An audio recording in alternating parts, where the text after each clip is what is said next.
And maybe you're looking to do something indoors this weekend. Forrest Hartman, our favorite film critic, coming in. It's been a while, so welcome back. Well, thank you. Great to be here. And you're talking about a big release coming out this week, the Joker movie. Yeah, we're talking about Joker, and a lot of people has anticipated this. We got Joaquin Phoenix taking on a role that Jack Nicholson and Heath Ledger famously did previously.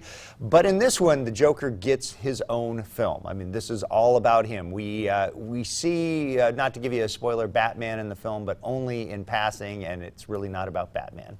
And now, you were saying Jack Nicholson, Heath Ledger, big shoes to fill. How do you think Joaquin Phoenix did? Well, I think it's incredible. I mean, the one thing that really stands out about this film to me is the performance, because this is the story of the Joker. It's really an origin story. It shows how the Joker became this big villain in the DC universe.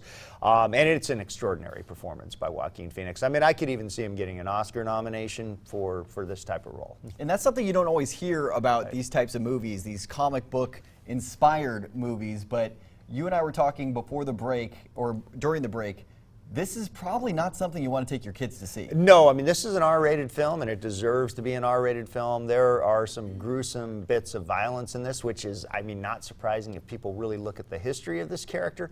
The other thing I would say is this is not necessarily a movie for Avengers fans, and certainly lots of people who like the Avengers are going to like this, but it's not that type of superhero film.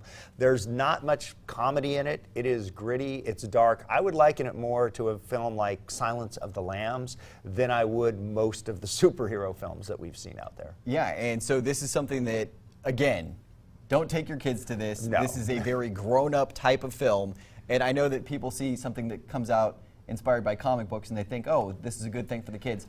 But again, I'm going to stress this.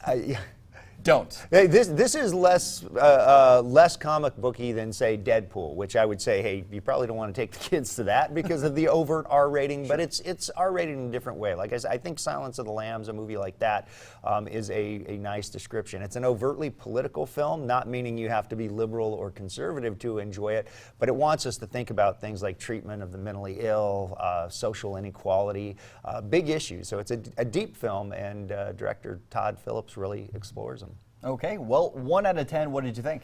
You know, it's always hard to do this after seeing something less than 24 hours, but I'm going to give it an 8. It's a very well-made film, but as you said, not for the kids. Okay, so yeah, keep that in mind if you are looking for something to do this weekend without the kids. Joker might not be a bad idea for you. Forrest, thank you so much for coming in. Absolutely.